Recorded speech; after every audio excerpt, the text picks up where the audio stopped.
Welcome back to the Imagine AI Live pop-up podcast here at the Fontainebleau in Las Vegas. I've got a very special guest with us, Seungwoo Son, VP of Applied AI at Wealth.com.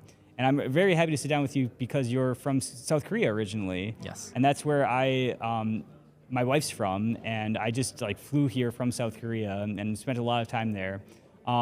First, let's talk about Seungwoo, your background. You went to Berkeley.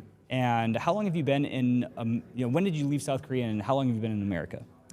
Yeah, so it's pretty crazy. So I was born in South Korea, and then when I was in third grade in elementary school, I flew out to Oregon, where both of my parents were sort of exchange university professors in Oregon State University. So I stayed there for about 4 years, and then I spent my middle and high school years in actually China. Oh, wow.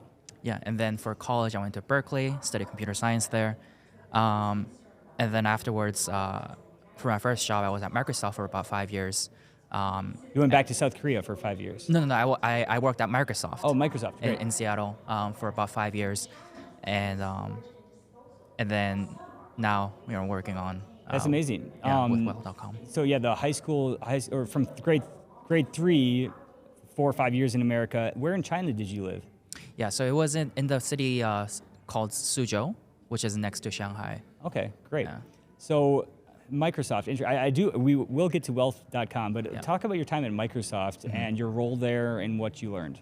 Yeah, so I was an engineering manager and a tech lead in the applied science area. And so we were part of the Bing.com organization. Oh. And so sort of the very first iteration of Bing Chat, the Microsoft Copilot, it was called Bing Chat. And so our team did contribute to that. And also, in general, I worked on various AI features across, various Microsoft products such as Edge, browser, Bing.com. Yeah. So now you're the head of the AI implementation at Wealth.com?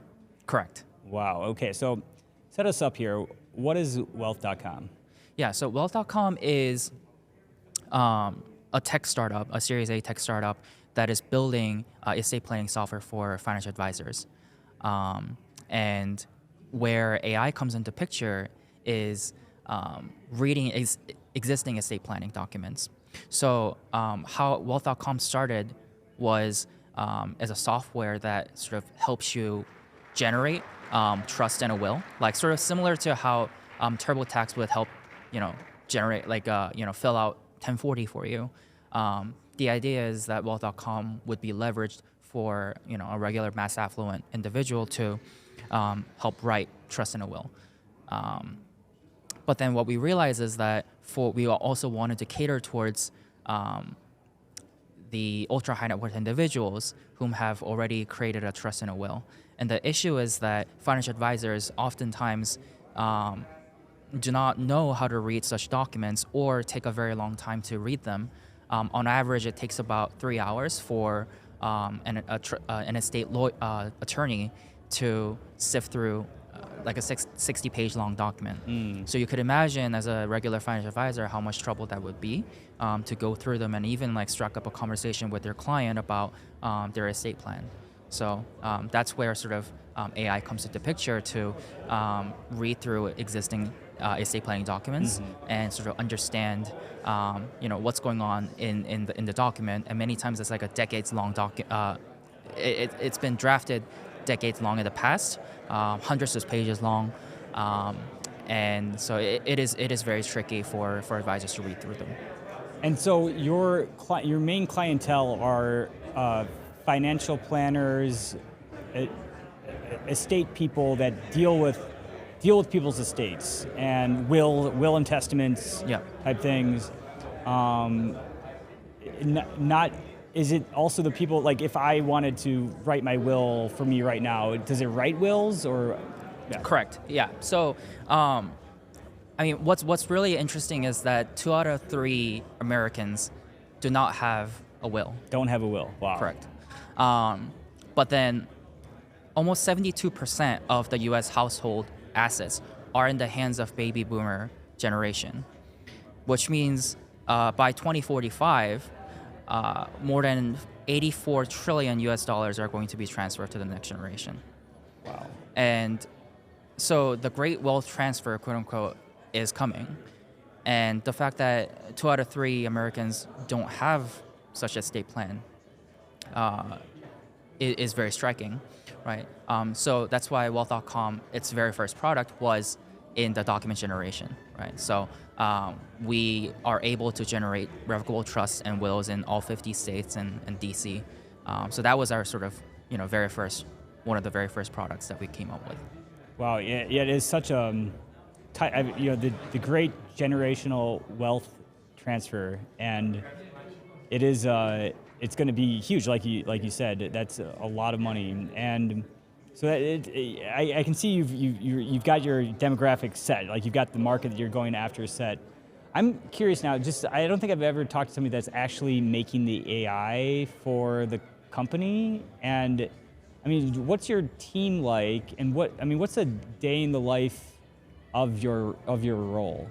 Right. So it is a very interdisciplinary role, which is very, very exciting, because the engineering team alone cannot build this, right? So our estate planning AI copilot called Esther is something that where you upload a PDF document, your estate plan, existing trust or a will, and then it would summarize, extract, and verify like key provisions and complex entity relationships, your family relationships from that document, and sort of transform them into visual, like client-facing visual reports, deliverables that you as the financial advisor can then take and show it to your client. Mm-hmm. And so, as an engineering team with just off-the-shelf LLMs, you cannot build that, right? Because LLMs are not trained to have like a domain knowledge of estate planning.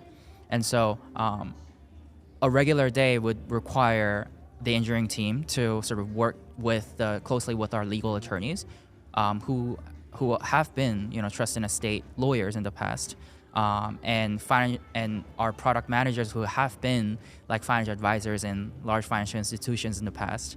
And so we sort of work together about how to build this product and how to inject AI with the necessary domain knowledge so that it is able to read complex documents, estate planning documents. Amazing. And do you do a lot of? Are you managing the team at this point? I mean, how? I'm just so confused how you act. Like, what do you open up on your computer to like look at the system of an AI that you're custom building for your company? What does that look like? Like when I open my computer, many times it's a constant conversation, right? A constant conversation between our product managers and our legal attorneys about how can we build. Many times it's about how can we build the necessary data set so that we can sort of fact check how our AI copilot is doing, right? Because that is, I think, absolute key in terms of defining the success of our AI copilot is how can we evaluate its accuracy. And in the space of estate planning and legal or finance space, accuracy is absolutely critical, right? 80% is not like it's not enough. Like we need 95%, 99% accuracy. And so how to annotate data, how to label it, like coming up with a necessary label so that we can come up with a ground truth. And so those are very important type of conversations that we have. And the other is how can we introduce the human in the loop process into all of this, right? Because at the end of the day, we want the users to sort of help confirm whether the end result coming from AI generated content is accurate or not, right? We want the end user to be able to fact check themselves, and we want to make that process easy, right? So one of the things that we do is when we leverage AI to answer a particular question, we allow the user to interact, to interact with the citation, so that they are brought to the original document, and not only that, draw like bounding box to the very paragraph or the pieces of text that sort of is referencing what AI claims as the answer. And so things like that is what we usually work on and wrap our head around, is how can we make the human loop process easy for the end user to follow. What's like the rosiest picture of your industry a year or two from now? I mean, this technology is advancing so quickly. I mean, what does estate planning look like in the future with wealth.com? Right. So the future that we envision is we have sort of a supervisor wealth.com agent, and then that agent sort of works together with other agents that we would have. For instance, we would have a financial advisor agent, we would have a CPA agent, and we will have a trust and estate lawyer agent. We will have a compliance expert agent, right? Yeah, because there's a lot of, under wealth, there's a lot of different people that traditionally work in that industry. Correct. Wealth management. Correct. And so the idea is that we would build these custom agents that are representing these different fields, industries, and sort of have them work together in collaboration. That's sort of how I envision the estate planning is going to look like. Maybe it's not your area, but can you talk to the pricing model that you guys currently have? So I can't talk. I don't think I'm the best person to talk about the pricing, but it is like a software as a service. It's like a subscription based model. Yeah. And lastly, this is your first time in Imagine AI Live. Talk about your experience here. It's the last day of our event. We're still having a really fun afternoon ahead of us. How's it been? Very exciting. I think what makes Imagine AI Live really unique, like setting it apart from any other AI conferences, is that we are the different people from different industries, so many very diverse backgrounds are coming together in one conference, and I think that is really exciting. You could see how AI is being leveraged in art, in music, in film, and also in finance, like wealth.com. And so I think that really bringing folks from diverse backgrounds sort of helps to inspire about how AI can really be leveraged in a creative way and across the different industries. Definitely. Well, Seungwoo, thank you so much for sitting down with me.